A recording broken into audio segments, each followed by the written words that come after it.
கதிர் வெடித்து பிழம்பு விழு, கதிர் வெடித்து பிழம்பு விழ, கடல் குதித்து சூடாற்ற முதுமை மிகு நிலப்பரப்பில் முதல் பிறப்பு தோன்றிவிட, நதி வருமுன் மணல் தருமுன் நலம் வளர்த்த தமிழனங்கி, பதிமதுரை பெருவழியில் பாண்டியர்கள் பார்த்தவளே, நின்னை யான் வணங்குவதும் நீ என்னை வழங்கு வாழ்த்துவதும் அன்னை மகற்கிடையே அழகில்லை என்பதனால் நின்னை நின் புகழை ஓங்கி ஒலித்து வரும் புலவரை நான் வாழ்த்துகிறேன். தமிழ் புலவர் வாழியவே. அனைத்து அன்பு உள்ளங்களையும் வணங்குகிறேன். இன்னைக்கு மே 1 உழைப்பாளர்களுக்கு விழாவெடுக்கிற நாள் அல்ல, இது உழைப்பாளர்களின் உரிமையை மீட்டெடுக்கிற நாளாக இந்த நாள் மாற வேண்டும். 1886 அமெரிக்காவின் சிகாகோவில் பொங்கி எழுந்த உழைப்பாளர்கள் தொழிலாளர்கள் 8 மணி நேர வேலை, 8 மணி நேர ஓய்வு, 8 மணி நேர உறக்கம் என்று பெற்று தந்த உரிமையை இந்த ஆளும் பாரதிய ஜனதா கட்சி அப்படியே அப்பட்டமாக அழித்தொழித்தது. 12 மணி நேர வேலையாக மாற்றியது.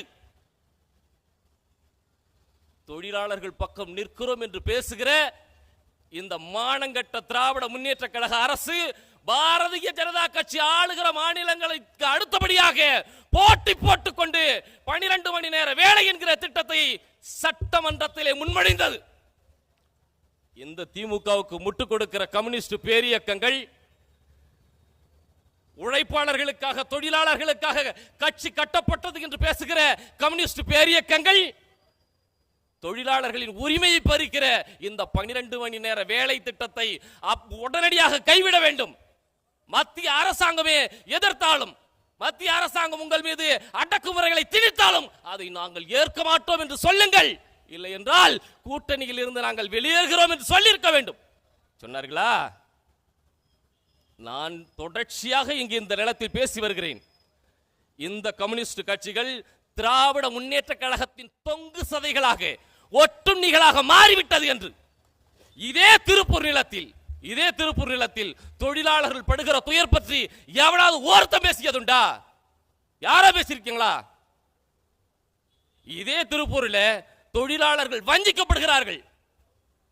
டைம் ரேட் தொழிலாளர், பீஸ் ரேட் தொழிலாளர்களாக 2 வகைகள் பிரிக்கப்பட்டு விட்டது.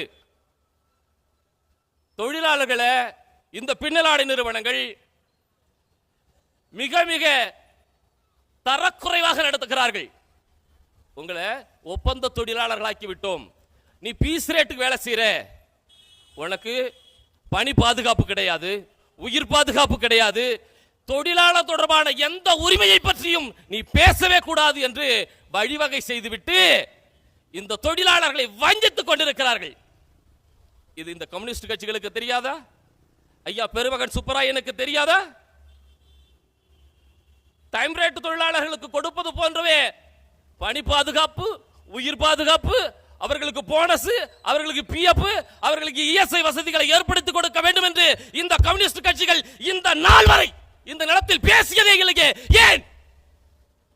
அப்படிப்பட்ட மானங்கெட்டவர்களுக்கு தான் நாம் வாக்கு செலுத்திக் கொண்டிருக்கிறோம். நான் சென்ற தேர்தல் பரப்புரையின் போது சொன்னேன், ஐயா சுப்ராயன் அவர்களுக்கு வாக்கு செலுத்துவது தேவையற்ற செயல். அவருக்கு ஏற்கனவே இடுப்பு வலி, கால் வலி, முழங்கால் வலி, முட்டு வலி என்று அவரால் நடக்க முடியாத சூழலில் இருக்கிறார். எப்படி உங்களுக்காக நாடாளுமன்றத்திற்கு சென்று பேசுவார் என்று கேட்டேன். யாரும் கண்டுகளையே. வாக்கு செலுத்தணும். என்ன நிகழ்ந்தது? இந்த திருப்பூரில் தொழில் நசுங்கி போய் கிடக்கிறது. பல்லாயிரக்கணக்கான விசைத்தறி கூடங்கள் இழுத்து மூடப்பட்டிருக்கிறது. திராவிட முன்னேற்ற கழகம் ஆட்சிக்கு வந்த பிறகு 1 அல்ல 2 அல்ல 3 முறை தொடர்ச்சியாக மின் கட்டணத்தை உயர்த்தி, நிலை கட்டணத்தை உயர்த்தி ஒட்டுமொத்த தொழிலையும் நசிவடைய செய்திருக்கிறார்கள். இதை பற்றி கம்யூனிஸ்ட் கட்சிகள் பேசி இருக்கிறதா? தொழில் வளர்ச்சி முற்று முழுதுமாக நசுக்கப்பட்டிருக்கிறது. அதை பற்றி இவர்கள் பேசியதுண்டா? கூலிக்கு நெசவு செய்கிறவர்கள் வாழ்வாதாரத்தை தொலைத்து விட்டிருக்கிறார்கள். அவர்களை பற்றி யாராவது பேசியதுண்டா? அரசாங்கத்தினுடைய உச்சபட்ச வருமானமான 4 1 மடங்கு வருமானத்தை பெற்றுக் கொடுக்கிற டாஸ்மாக் ஊழியர்கள் கூட வீதிக்கு வந்து போராடுறான். என்ன சொல்றான் தெரியுமா? எனக்கு உயிர் பாதுகாப்பு இல்லைங்கிறான், பணி பாதுகாப்பு இல்லைங்கிறான். பணி நேரத்தின் பொழுது சிறுநீர் கழிக்க கூட வெளியில் செல்ல முடியாது, அந்த அளவுக்கு பாதுகாப்பற்ற நிலையில் நாங்கள் இருக்கிறோம் என்று சொல்கிறார்கள். இவனுக்கு தொகுப்பு முறை ஊதியம் வழங்கப்படுகிறது. அரசு ஊழியர்களுக்கு நிகரான காலவரை ஊழியத்தை ஊதியத்தை கொண்டு வாருங்கள் என்று நாம் தமிழர் கட்சி மட்டும்தான் பேசுறது. நாம் பேசுன போய் எங்கள் அண்ணன் செந்தமிழர் சீமான் கோரிக்கை வைத்தார். இத்தனை கொடுமை நடந்திருக்குது. தொழில் வளர்ச்சி என்கிற ஒரே காரணத்திற்காக ஐயா மோடி அவர்கள் கொண்டு வந்த 8 மணி நேர வேலையை 12 மணி நேர வேலையாக மாற்றியதை திராவிட முன்னேற்ற கழகம் ஏற்றுக்கொள்கிறது. மோடி சொல்லுவார் ஒரு நேரம், எப்படி சொல்லுவாரு? நாட்டின் வளர்ச்சிக்காக, பொருளாதார வளர்ச்சிக்காக, தொழிலாளர்களே, உழைக்கும் சொந்தங்களே, நீங்கள் ஒரு நாளைக்கு ஒரு முறை மட்டும் உணவு எடுத்துக் கொள்ளுங்கள். ஏனென்றால் நாடும் தொழிலும் வளர வேண்டும். தொழிலாளர்களே, நாட்டின் வளர்ச்சிக்காக, பொருளாதார மேம்பாட்டிற்காக நீங்கள் வாரத்திற்கு ஒரு முறை மட்டும் உணவு எடுத்துக் கொள்ளுங்கள், இந்த நாட்டின் வளர்ச்சிக்காக என்று சொல்லுவார். எங்கள் பெரும்பாட்டித்தான் அழகாக சொல்லுவார். ஒரு நாள் உணவை ஒழியென்றால் ஒழியாய், 2 நாளைக்கு 7 என்றால் 7ஆய், ஒரு நாளும் என் நோவரியாய் இடும்பைக்கூர் என்பகிறே உன்னோடு வாழ்தல் அறிவேம்பா. அதுபோல் எங்கள் மக்கள் பசியும் பட்டினியிலும் வறுமையிலும் வாடிக்கொண்டிருக்கிறார்கள். ஆனா தொழிலை வளர்க்க போறேன்னு ஐயா பெருமக்கள் ஸ்டாலின் அவர்கள் அமெரிக்காவுக்கு போய் தொழில் வளர்க்கிறாரு. தொழில் வளர்ச்சியை ஈட்டு கொண்டு வர போறாராம். ஆண்டொன்றுக்கு 36,000 கோடி அந்நிய செலாவணியை கொண்டு வந்து கொட்டுகிற ஒரு தொழில் இருக்குதுன்னா அது எங்க திருப்பூர் பின்னலாடை தொழில் மட்டும்தான்டா. இந்த குறைஞ்சபட்ச புரிதல் கூட இல்ல இந்த சோத்து முட்டைகளுக்கு. அமெரிக்காவுக்கு போய் சைக்கிள் ஓட்டுது எங்க சத்யராஜ் மாதிரி, அவர் தான் சைக்கிள் ஓட்டுவாரு. அம்மா சுகன்யாவை கரெக்ட் பண்ண, அம்மன் கோயில் வாசலிலே வாசலிலே, ஐயனாறு வீதியிலே வீதியிலே, பூரதம் சுத்தி வருது, ஒரு பெண்மணிய தேடி வருது, ஊர்கோளம் போவமா இலசோடின்னு ஆவமா. சத்யராஜ் சுகன்யாவை கரெக்ட் பண்ண சைக்கிள் ஓட்டினாரு. மதிப்புமிக்க முதலமைச்சர் அவர்கள் எதை கரெக்ட் பண்ண சைக்கிள் ஓட்டினீங்க? எத்தனை நிதி இந்த தமிழ்நாட்டுக்கு உங்களால் கொண்டு வரப்பட்டது? இந்த இளைய மகனின் கேள்விக்கு உங்கள்கிட்ட பதில் இருக்குதா? பதில் இருக்குதா? ஒன்னு சொல்ல முடியுமா உங்களால? ஸ்டாலின் என்றால் உழைப்பு உழைப்பு உழைப்பு. ஐயா கருணாநிதி சொன்னாராம். அதே ஐயா கருணாநிதி இப்பொழுது உயிரோடு இருந்திருந்தால் சாதனை சாதனை சாதனைன்னு சொல்லிடுவார. எது சாதனை? எது சாதனை?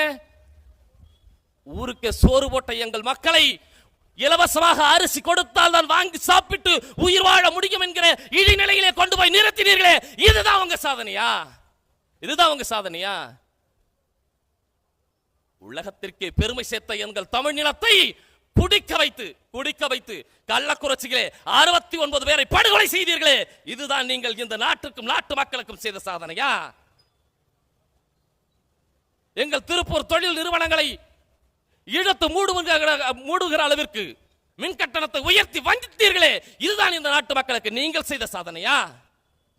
எதை சாதனை என்று என் அன்பு சொந்தங்களுக்கு ஐயா முதலமைச்சர் அவர்கள் பட்டியலிட்டு சொல்ல வேண்டும். சொல்லுவாரா? உழைப்பின் பெருமை குறித்து எங்கேயும் பாரதி தான் பாடுவான்.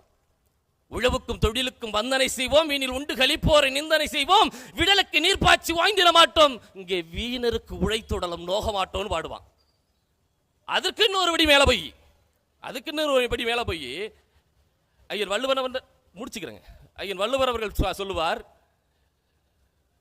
உழுதுண்டு வாழ்வாரே வாழ்வர், மற்றவரெல்லாம் தொழுதுண்டு பின் செல்பவர் என்று. உழைப்பவனை உழகுறவனை தான் நாடு வணங்க வேண்டும், நாட்டு மக்களும் வணங்க வேண்டும், அவன் பின்னால் தான் இந்த உலகமே நிற்கிறது என்று சொன்னான். அதற்கு ஒருபடி மேல போய் சொல்கிறான், என் அன்பிற்கினிய சொந்தங்களே, உழவினார் கைமடங்கின் இல்லை, விளைவதும் விட்டோம் என்பார்க்கு நிலை. அப்படின்னா என்ன தெரியுமா? என்னன்னு சொல்லணும்னா எங்க ஐயா விநாயகத்துக்கு கோவம் வந்துடும், அதனால சொல்லிடுறேன்.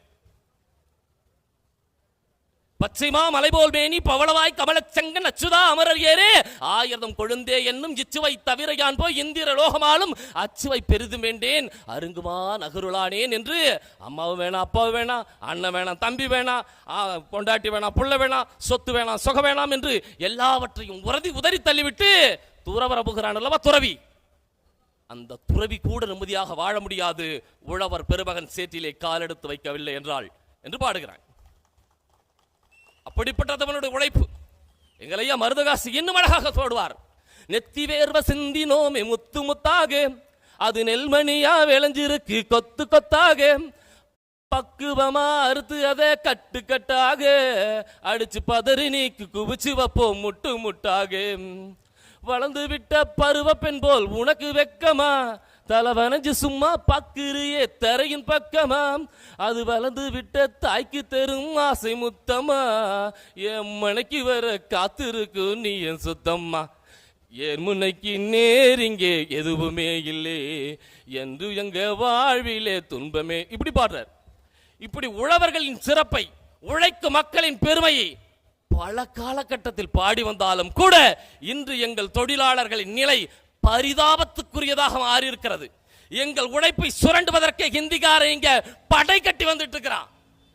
தினந்தரும் இந்த திருப்பூர் தொடர்வண்டி நிலையத்திற்கு முன்பு பாருங்கள், வருகிற வடக்கிலிருந்து வருகிற எல்லா தொடர்வண்டி நிலையங்களும் தொடர்வண்டிகளிலும் நிறைந்து நிறைந்து ஹிந்திக்கார கொத்து கொத்து கொத்தா வந்து இறங்குறான். எங்கள் உழைப்பை, எங்களுடைய தொழிலாளர்களின் உழைப்பை சுரண்டுகிறான். நம்ம முதலாளிங்கெல்லாம் நினைச்சாங்க குறைஞ்ச சம்பளத்துக்கு ஹிந்திக்காரன் வேலைக்கு வர்றான், அதனால அவனை வேலைக்கு சேர்த்துக்கிட்டேன்னா. குறைஞ்ச சம்பளத்துக்கு வந்தான், முதல்ல பிசிறு வெட்டினா, பிசிறு தானே வெட்டுறான், வெட்டிட்டு போட்டுன்னு விட்டோம். அப்புறம் செக்கிங் பண்ணா, அடச்சோதனை தானே போடுறான் போட்டுட்டோம். அப்புறம் ஓவர்லாக் எடுத்தான், ஓவர்லாக்கு தானே போகட்டுன்னு விட்டோம். அப்ப பேட்லாக் வந்தான், பேட்லாக்கு தானே போனா போதுன்னு விட்டோம். அதுக்கப்புறம் தெருவுக்கு தெரு அவனே செக்ஷன் போட்டு உக்காந்துட்டான். குறைஞ்ச சம்பளத்துக்கு வேலைக்கு ஆள் கிடைக்குது என்று சொன்ன அதே முதலாளிகளுக்கு போட்டியாக அவர்கள் நிறுவனத்திற்கு எதிரிலேயே நிறுவனங்களை அமைத்து இன்று முதலாளிகளுக்கு கிடைக்கிற அத்தனை தொழில் வாய்ப்புகளையும் இந்திக்காரன் தனதாக்கி கொண்டு விட்டான். இந்திக்காரன் இங்க நிறைஞ்சிருக்கிறான். உங்கள் பொருளாதாரம், உங்கள் உழைப்பு அத்தனை உங்கள் கண் முன்னே சுரண்டப்படுகிறது. இதை பற்றி ஆளுகிற திமுக பேசுமா, இல்ல ஆண்ட அண்ணா திமுக பேசுமா, இல்லை திமுகவுக்கு முட்டு கொடுக்கிற இந்த கம்யூனிஸ்ட் கட்சிகள் பேசுமா? பேசாது. நாம் தமிழர் கட்சி மட்டும்தான் பேசும். இந்த தொழிலாளர்களின் உரிமைக்காக நாம் தமிழர் கட்சி மட்டும்தான் தொடர்ச்சியாக உறுதியாக குரல் கொடுக்கும். குறைஞ்சபட்சம் இந்த இந்திக்காரனுக்கு இன்னர் லைன் பர்மிட் ஆது கொடுங்க ஐயா. அவன் எங்கிருந்து வர்றான்னு தெரியல, என்ன பண்றான்னு தெரியல. அங்க கொலை பண்ணானா, கற்பழிச்சானா, பாலியல் குற்றம் பண்ணானா, இல்ல தீவிரவாத செயலில் ஈடுபட்டானா என்று எதுவுமே தெரியாது. வந்த உடனே நிறுவனத்தை உள்ள அனுபவிச்சிடுற. அங்க செய்த எல்லா குற்றங்களையும் இங்க செய்யறான். திருப்பூர்ல நடக்கிற பல குற்றங்களுக்கு இந்த வடக்கிலிருந்து வந்த ஹிந்திக்காரன் தான் மூலமாக இருக்கிறான், அடிப்படையாக இருக்கிறான். இது வரைக்கும் தொழிலாளர்கள் அடிச்சான், இப்ப போலீஸே அடிக்கிறான். செட்டிப்பாளையத்தில், கோபிச்செட்டிப்பாளையத்தில் தமிழ்நாட்டு தொழிலாளர்களுக்கு வேலை கொடுக்காதுன்னு சொல்லி ஹிந்திக்காரன் போராடுறான். இப்படி தமிழ்நாட்டு தொழிலாளர்களின் உரிமை தொடர்ச்சியாக மறுக்கப்படுவதை, அழிக்கப்படுவதை, சிதைத்தடிக்கப்படுவதை துண்டு சீட்டு கொடுக்கிறதில் நிறுத்திக்கிறேன். என் அன்பிற்கினிய சொந்தங்களே, எதிர்த்து பேச நாம் தமிழர் கட்சி மட்டும்தான் வரும்.